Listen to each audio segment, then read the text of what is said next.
அசைக்க முடியாத தன்னம்பிக்கையை உருவாக்குவது எப்படி? How to build unshakable self confidence. நம்மள எத்தனை பேர் ஒரு விஷயத்தை செய்யறதுக்கு முன்னாடியே நாம செல்ஃப் கான்பிடன்ஸோட தான் இருக்கோம், நம்மளால இதை கண்டிப்பா பண்ண முடியும் அப்படின்னு சொல்லிட்டுன்னு ஃபீல் பண்ணியிருக்கீங்க? எனக்கு அப்படி யாராவது இருந்தீங்கன்னா கமெண்ட் பண்ணுங்க. ஓகே, வாங்க நம்ம ஸ்ட்ரெயிட்டா வீடியோக்குள்ள போலாம்.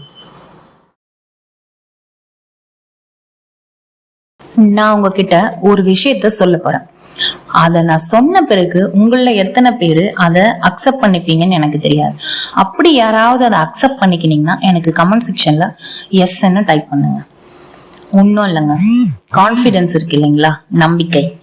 அது நம்மளால பிறந்தது இல்ல, அது நம்மளால ஒரு கட்டமைக்கப்பட்ட ஒரு விஷயம் அப்படின்னு சொன்னா நீங்க எத்தனை பேர் அதை ஒத்துப்பீங்க? ஆனா நம்மள நிறைய பேர் என்ன நினைச்சிட்டு இருக்கோம், கான்பிடன்ஸ்ன்றதே நம்மளால நம்ம கிட்ட இருந்து பிறந்ததுதான் அப்படின்னு சொல்லிட்டு நிறைய பேர் நினைச்சிட்டு இருக்கோம். ஆனா உண்மை அது கிடையவே கிடையாது. கான்பிடன்ஸ் அப்படின்றது நம்மளால கட்டமைக்கப்பட்ட ஒண்ணுதான். இதை எத்தனை பேர் ஒத்துப்பீங்கன்னு எனக்கு கமெண்ட் செக்ஷன்ல கமெண்ட் பண்ணுங்க. நெக்ஸ்ட், எத்தனை பேரு ஒரு விஷயத்த செய்யறதுக்கு முன்னாடியே நாம செல்ஃப் கான்பிடன்ஸா இருக்கணும் அப்படின்னு ஃபீல் பண்ணி ஒரு விஷயத்த நீங்க செய்ய ஸ்டார்ட் பண்ணிருக்கீங்க? அப்படி யாராவது இருந்துச்சுன்னா எனக்கு கமெண்ட் செக்ஷன்ல கமெண்ட் பண்ணுங்க. ஆனா உண்மை என்னன்னா, இங்க கான்பிடன்ஸ் அப்படின்றதே நம்ம செய்யற செயல்ல தான் இருந்துதான் வருதே தவிர, நம்ம செய்யறதுக்கு முன்னாடியே நம்ம செல்ஃப் கான்பிடன்ஸ்ல இருக்கோம், ஆல்ரெடி நம்மளால அந்த விஷயத்த செய்ய முடியும் அப்படின்னு சொல்லிட்டு நாமளே நம்மள பூஸ்டப் பண்ணி அதுக்கப்புறம் அந்த விஷயத்தை செய்யறது இங்க செல்ஃப் கான்பிடன்ஸ் கிடையாது. நம்ம செய்யற செயல்ல இருந்துதான் அந்த செல்ஃப் கான்பிடன்ஸே ஸ்டார்ட் ஆகுதுன்னு சொன்னா எத்தனை பேர் இதை accept பண்ணிப்பீங்க? Stay with me. I will show you how to develop unshakable self confidence step by step. என் கூட கனெக்டடா இருங்க. இந்த வீடியோல எப்படி உங்களோட அசைக்க முடியாத தன்னம்பிக்கைய எப்படி ஸ்டெப் பை ஸ்டெப்பா உருவாக்குறது அப்படின்றத இந்த வீடியோல உங்களுக்கு நான் சொல்ல போறேன். வீடியோவை ஸ்கிப் பண்ணாம ஃபுல்லா பாருங்க, அப்பதான் உங்களுக்கு புரியும். ஃபர்ஸ்ட் திங், ஒருத்தர் பேசுறதுக்கு முன்னாடி தயங்குறாரு. கண்ணாடி முன்னாடி நின்னும் அவர் பேசும்போது ரொம்ப இன்செக்யூரா ஃபீல் பண்றாரு. அதை விட முக்கியம், நீங்க என்னைக்காவது ஆபீஸ்ல ஒர்க் பண்றவங்க இல்ல ஏதாவது ஒரு பெரிய இண்டஸ்ட்ரியில எல்லாம் ஒர்க் பண்றீங்கன்னு வச்சுக்கோங்களேன். உங்களை ஒரு மீட்டிங்ல பேச சொல்லி கூப்பிடுறாங்க. அப்படி நீங்க மீட்டிங்ல பேசுறதுக்கு முன்னாடி எப்பயாச்சும் நீங்க ஒரு ரிஹர்சல் பார்த்திருப்பீங்களா? அதாவது முன்னாடியே ஒத்திகை மாதிரி யாராவது பார்த்திருப்பீங்களா? கண்ணாடி முன்னாடி நின்று நீங்க பேசி பார்த்திருக்கீங்களா? அப்படி யாராவது இருந்தீங்கன்னா எனக்கு கமெண்ட் செக்ஷன்ல சொல்லுங்க. அப்படி நீங்க பேசி பார்க்கும்போது நாம இதுக்கு சரிப்பட்டு வருவோமா, நாம கரெக்டா அதை பேசிடுவோமா, நம்மளால இதை முடியுமா அப்படின்னு சொல்லிட்டுன்னு என்னைக்காவது யாராவது யோசிச்சிருக்கீங்களா? ஏன்னா நீங்க இந்த விஷயத்த சொல்ல போறது நீங்க ஒரு ஆள் மட்டும் கிடையாது.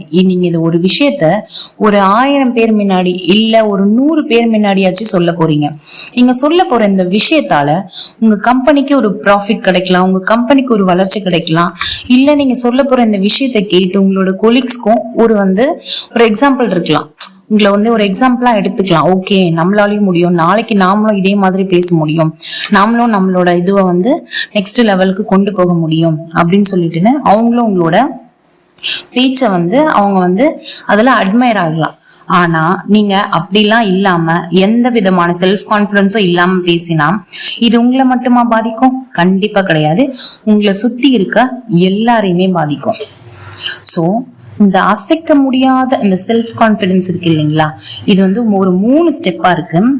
இங்க செல்ஃப் கான்பிடன்ஸ் அப்படின்றது அது ஒரு ஸ்கில் தான். அது நமக்குள்ள இருந்து உருவானது கிடையாது, அது நம்மளால கட்டமைக்கப்பட்டது தான். சோ இங்க செல்ஃப் கான்பிடன்ஸ் அப்படின்றதே ஒரு ஸ்கில் தான். இந்த ஸ்கில்ல நம்ம அடையிறதுக்கு நம்ம கிட்ட 3 பவர்ஃபுல் வழி இருக்குது. அந்த 3 பவர்ஃபுல் வழியை நம்ம கரெக்டா கடந்து வந்துட்டோம்னா நம்மளாலையும் அசைக்க முடியாத ஒரு தன்னம்பிக்கையை உருவாக்க முடியும். அந்த 3 வழிகள் என்னென்ன அப்படின்றது நம்ம ஒன்னொன்னா பார்ப்போம் வாங்க. First thing, change your self talk. அதாவது நீங்க பேசுற அந்த வார்த்தை தான் உங்களோட யதார்த்தத்தை வடிவமைக்குது அப்படின்னு நான் சொன்னா நீங்க எத்தனை பேர் நம்புவீங்க? ஃபார் எக்ஸாம்பிள், நான் இங்கிலீஷ் சரியா பேச மாட்டேன் அப்படின்னு சொல்றதுக்கு பதிலா நான் நல்லா இங்கிலீஷ் பேச கத்துக்கிட்டு இருக்கேன், I am learning to get better அப்படின்னு நீங்க சொல்லி பாருங்க. நம்ம சொல்ற நம்மளோட வே ஆஃப் டாக்கு இதுல இருந்து தான் உங்களோட செல்ஃப் கான்ஃபிடன்ஸே அதிகமாகும் அப்படின்னு நான் சொன்னா நீங்க எத்தனை பேர் அக்செப்ட் பண்ணிப்பீங்க? எனக்கு கமெண்ட் செக்ஷன்ல கமெண்ட் பண்ணுங்க. யாராவது உங்ககிட்ட இங்கிலீஷ் நீ நல்லா பேசுவியா அப்படின்னு கேட்டாங்கன்னா, இல்ல நான் பேச மாட்டேன், எனக்கு நல்லா பேச வராது அப்படின்னு நீங்க சொல்றதுக்கு பதிலா நான் நல்லா இங்கிலீஷ் பேச கத்துக்கிட்டு இருக்கேன் அப்படின்னு நீங்க சொல்லுங்க. Second thing, take action despite fear.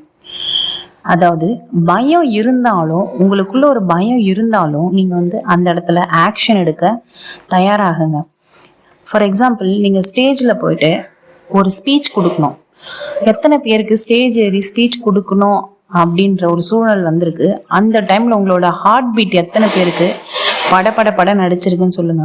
இதை நான் என்னோட ஸ்கூல் டேஸ்லயும் காலேஜ் டேஸ்லயும் ஃபீல் பண்ணியிருக்கேன். என்னதான் நமக்குள்ள ஒரு கான்ஃபிடென்ஸ் இருந்தாலுமே இப்போ ஸ்டேஜ் ஏறும்போது நமக்குள்ள ஒரு விதமான ஒரு பால்பிட்டேஷன், நம்மளோட பட நமக்கு வரும். இதை எத்தனை பேர் ஃபீல் பண்ணியிருக்கீங்கன்னு எனக்கு சொல்லுங்க. இங்க கான்ஃபிடென்ஸ் அப்படின்றதே பயம் இல்லாத ஒண்ணு அப்படின்னு நினைச்சிட்டு இருக்காங்க. அப்படி கிடையவே கிடையாது. பயம் இருந்தாலும் அதுக்கான முயற்சிகளை எடுப்பதுதான் கான்ஃபிடென்ஸ்.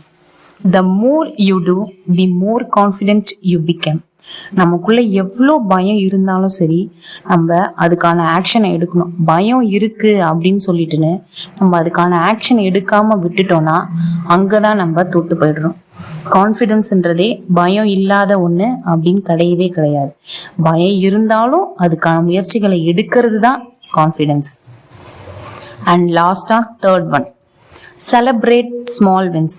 உங்களோட சின்ன சின்ன வெற்றிகளை கூட நீங்க கொண்டாடுங்க. அவ்வளவுதாங்க. அதாவது நீங்க உங்களோட ஒவ்வொரு சிறிய வெற்றியும் செலிப்ரேட் பண்ணும்போது அது நமக்குள்ள ஒரு வேகத்தை உருவாக்கும், ஒரு உத்வேகத்தை நமக்கு கொடுக்கும். இந்த சின்ன வெற்றிக்கே நீங்க உங்களை செலிப்ரேட் பண்ணீங்கன்னா யோசிச்சு பாருங்க, நெக்ஸ்ட் உங்களுக்கு ஓகே, நமக்கு இதுவே இவ்வளோ இன்ஸ்பயரா இருக்கு, நமக்கு இதுவே நம்மள பூஸ்டப் பண்ணுது, ஸோ நம்ம இதை விட பெருசா பண்ணணும், அப்ப அந்த சந்தோஷத்தை நம்ம அனுபவிக்கணும், அது எப்படி இருக்கும்னு நம்ம தெரிஞ்சுக்கணுன்ற அந்த ஆர்வத்திலேயே நீங்க அதிகமா பண்ண நினைப்பீங்க. ஸோ உங்களோட சின்ன சின்ன விஷயத்த கூட, உங்களோட சின்ன சின்ன வெற்றிகளை கூட நீங்க கொண்டாடுங்க.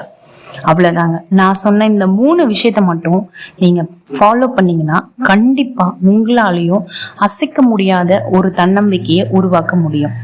Change your self talk, take action despite fear, celebrate small wins. அவ்வளவுதாங்க. Confidence is built one step at a time. இன்னைக்கே தொடங்குங்க. புதிதா ஏதாவது முயற்சி செய்து உங்களை வளர்த்துக்கிட்டே இருங்க. Start today, speak up in that meeting, try something new and watch yourself grow. Thank you.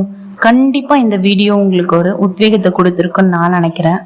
ஏன்னா எனக்குள்ள இருந்த நிறைய கேள்விகளுக்கு நான் இந்த மாதிரி எல்லாம் பண்ணிதான் நான் நானே பூஸ்டப் பண்ணிக்கிட்டேன். ஸோ இந்த வீடியோவை பார்த்து அதை பிடிச்சிருந்தா லைக் பண்ணுங்க, உங்களோட ஃப்ரெண்ட்ஸுக்கு இதை ஷேர் பண்ணுங்க, மறக்காம நம்மளோட சேனலை சப்ஸ்கிரைப் பண்ணிக்கோங்க. இது மாதிரி ஏதாவது வீடியோ வேணும்னா எனக்கு கமெண்ட்ல பண்ணுங்க. நெக்ஸ்ட்